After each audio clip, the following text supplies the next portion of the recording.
my viewers, we are now back on finding how God is battling it out to come from a homestead God. Then he comes to a national God. This took place in a desert near Mount Sinai. In those days, the culture was that when God graduates to become a home, to become a national God, he changes the environment where he lives. Because when he is a national God, he lives in a home environment. But when he is a national God, he lives on a mountain. That's why Moses, who was looking after sheep near Mount Sinai, will be able to come to hear God sending him to Egypt. And the phrase is a very interesting one.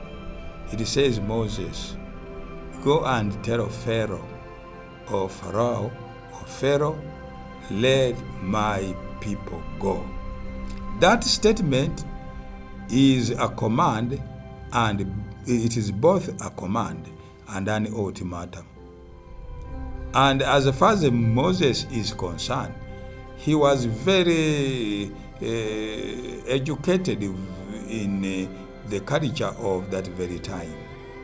He knew that if now a God wants to tell his people, because that was one of the qualifications to become a national God, you have to have land, and you must have the people.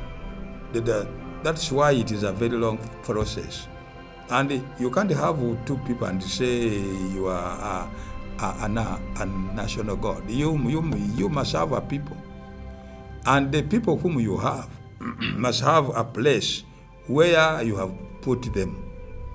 Therefore, Moses knew that the level God has reached now is a level where he must have a name.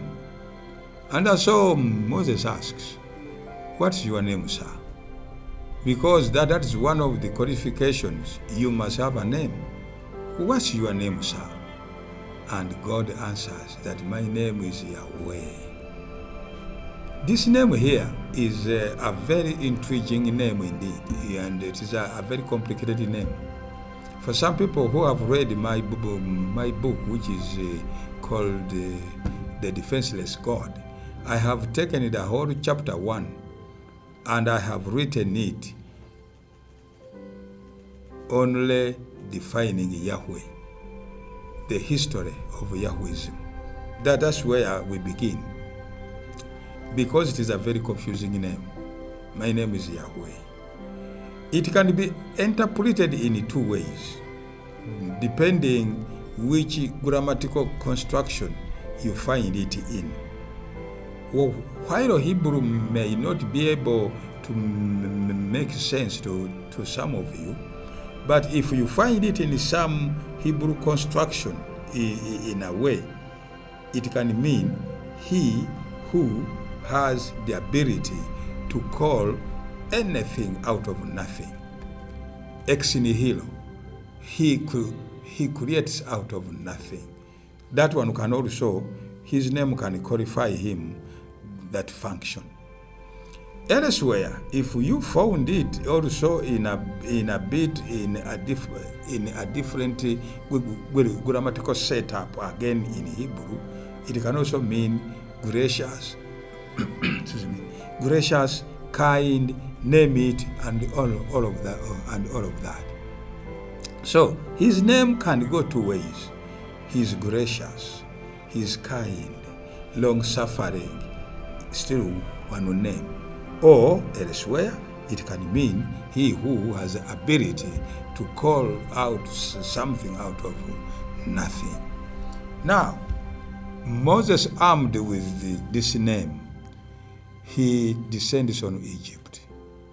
And he was able to maneuver his way to see Pharaoh face to face. And there's a very good reason why. Moses was once a competitive figure in Egypt, in Egyptian politics.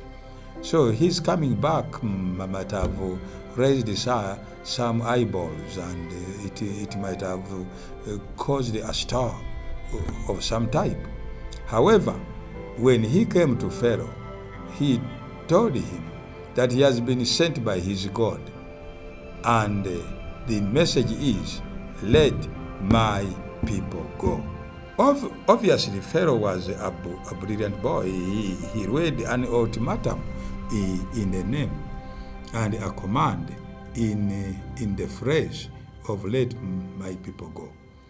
And that command tantalized him. And he asked a very important question. Who is this Yahweh you are talking about? Is Yahweh a new God or a God who has been there for a very long time? Since the culture made God to graduate from one place to another, those questions were very pertinent. Is he graduating? Is he a God a new God, or a God who has been around for a very long time? Moses said, he's a God who has been around for a very long time. Then Pharaoh says, who is this Yahweh? I have never heard of him. Let me be courteous and send my priests into the archives, and they should come with 10 gods who are tough, and then we would like to see whether Yahweh is existing among those tough gods. Now, obviously, when the priests came back, then the name of Yahweh was not found anywhere near tough gods. Even in the 20 gods, he was not there. That's why Pharaoh says, you are coming here to talk to me with this junior, about this junior God here, who is so junior compared to the gods I know. So it was not a contempt of God. It was not that Pharaoh was being intransigent. He was only being realistic of that very time of his. God cannot be God to command me to release a people when he is nowhere to be seen. One of the reasons which were given for the people to leave Egypt was, let them go and then worship me in the wilderness. Why can't they worship him in Egypt? Again, we are back to culture. Two national gods cannot be in one country. You see? Yes, that is impossible.